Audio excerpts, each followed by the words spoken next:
Hello and welcome to Module 4, Chapter 7. In this final chapter of Module 4, this presentation will summarize key points from the previous 6 chapters. This presentation is split into 3 sections. First, we will summarize key messages from Module 4, then we will cover what to do next after reviewing this presentation, and finally, we will also give you guidance on how to get answers to any questions you might have. In Chapter 2, we explored the responsibilities of PLA-MNH group supervisors and the knowledge and skills they need to deliver these responsibilities effectively. PLA-MNH group supervisors are critical and central to the success of the PLA-MNH group approach. They are the members of the program implementation team who enable the PLA-MNH group facilitators to support the groups to achieve their objectives. To do this, the supervisors have 4 key responsibilities. First, the supervisors are responsible for supervising their PLA-MNH group facilitators. Second, they are responsible for reporting on the progress of the PLA-MNH groups in their catchment areas. Third, they are responsible for linking PLA-MNH groups to each other and to other individuals, groups, and organizations who share their concerns about maternal and newborn health. Finally, they are responsible for building the capacity of the PLA-MNH group facilitators. There are 7 knowledge and skill areas that are critical for the PLA-MNH group supervisors to deliver their responsibilities effectively. These are MNH knowledge, facilitation skills, knowledge of the PLA-MNH group action cycle, supervision knowledge and skills, reporting skills, linking skills, and finally, capacity building skills. It will take time for the PLA-MNH group supervisors to build these capacities, so they will be provided with a number of opportunities to do so. First, through initial training covering the 7 critical knowledge and skills areas. Second, during implementation, where all supervisors will be regularly observed by their managers.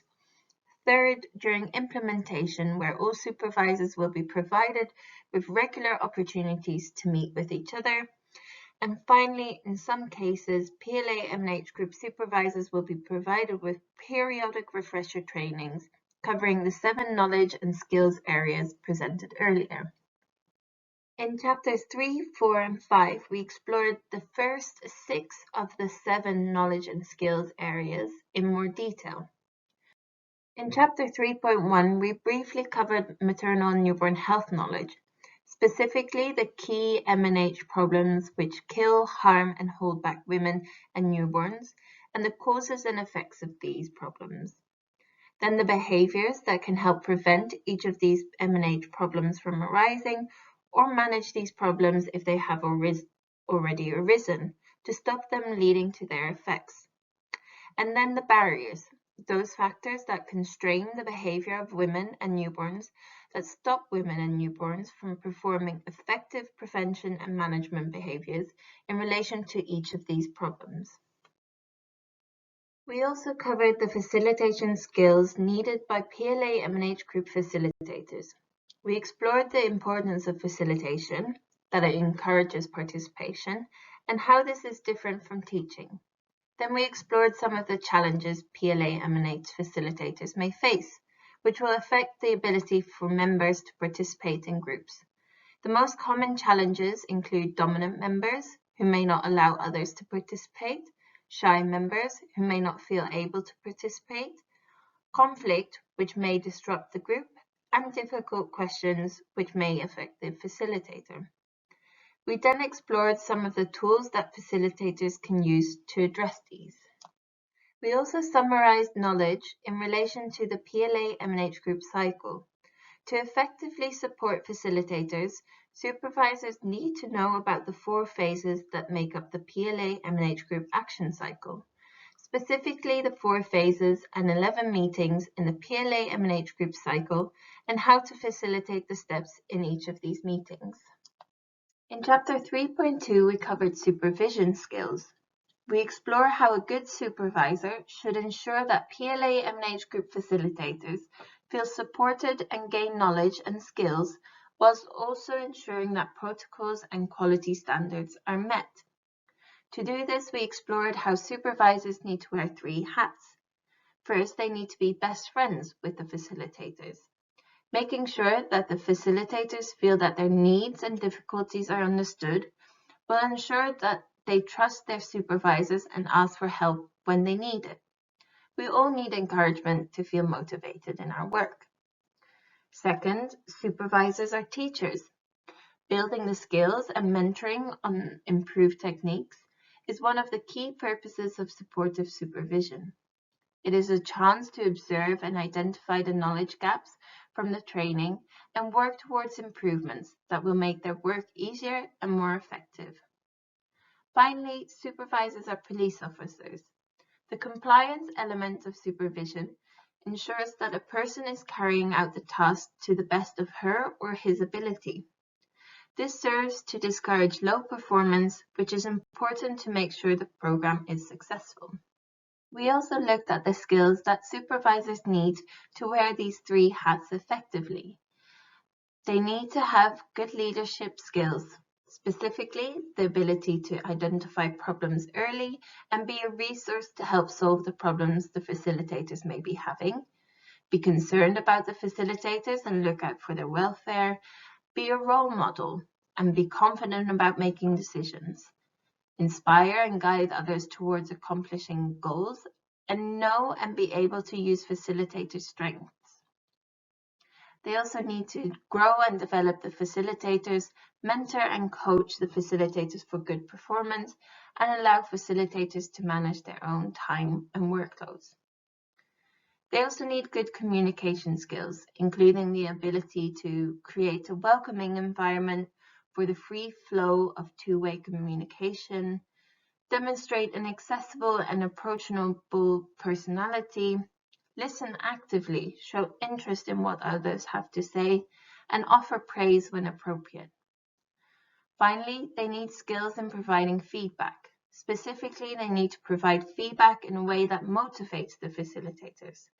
This can be achieved by being specific, not criticizing the person, but criticizing the person's behavior. Be immediate, start on a positive note, criticize in private or praise in public, avoid unnecessary emotion, avoid giving too much feedback at any one time, and avoid threats. In Chapter 3.3, we specifically explored supervision knowledge in relation to PLA-MNH group observation. We learned that during regular observation visits, supervisors should focus on observing 4 things.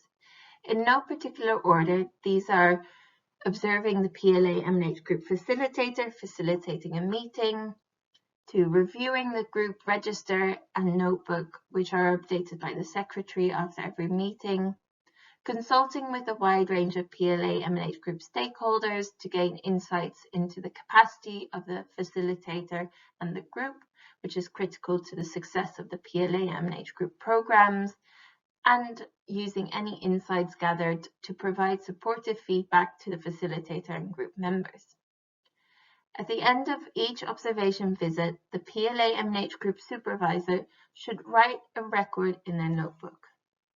In Chapter 3.4, we specifically explored supervision knowledge in relation to coordinating PLA-MNH group facilitator peer learning sessions. Peer learning sessions are an excellent forum to build the confidence and capacity of the PLA-MNH group facilitators. During the peer learning sessions, the PLA-MNH group supervisors should follow these steps. First, the supervisor should encourage PLA-MNH group facilitators to share achievements in relation to their capacities. Then the facilitators and supervisor should take time to celebrate the achievements presented. And then they should share the challenges in relation to their capacities. The supervisors should then take the time to provide coaching and problem-solving support to those facilitators who are experiencing any challenges. But the supervisors should also encourage other PLA-MNH facilitators to provide support to their peers, drawing on their own experience and skills. In Chapter 4, we covered the PLA-MNH group reporting system and the flow of information from secretary to facilitator to supervisor to manager to program coordinator. We also covered the knowledge supervisors need to report on the progress of the PLA-MNH groups.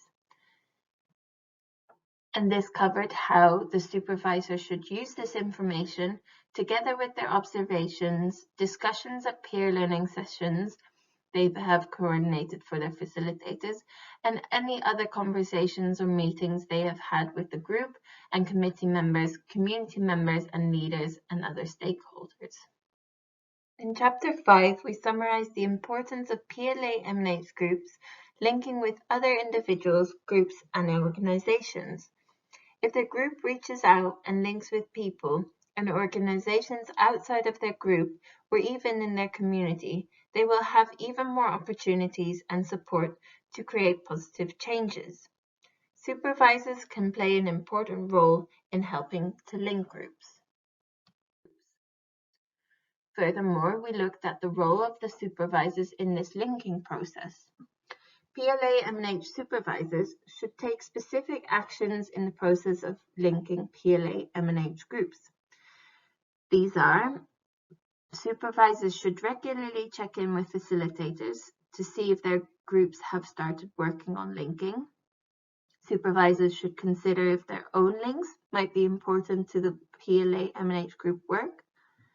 Supervisors should share ideas from one PLA-MNH group to other groups they are responsible for, and supervisors should backstop facilitators in the linking process and provide advice.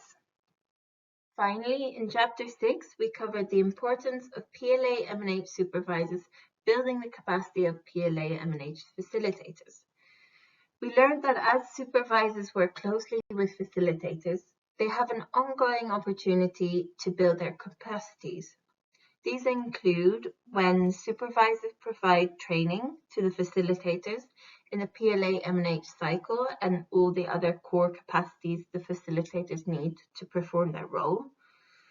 When supervisors observe the facilitators in their work, they can provide advice and mentoring directly after. Also, in group review sessions where supervisors and facilitators jointly build each other's capacity. And lastly, supervisors can help organize peer learning between group facilitators. Supervisors are in a great position to help match facilitators who can exchange their knowledge and skills, but who also are based nearby geographically to enable meetings. Now let us look at what to do next, now you have reviewed this presentation. First, we recommend that you update the Module 4 Progress Tracker and to do Exercise 7.1 and to do Exercise 7.2 to reinforce your learning. Finally, we encourage you to go and do Exercise 7.3. This is a survey to gather your thoughts on how we can improve the module in future. Your ideas would be greatly appreciated. If you have any questions, please do not hesitate to contact us by email or phone. One of the team will be happy to help. Enjoy the course.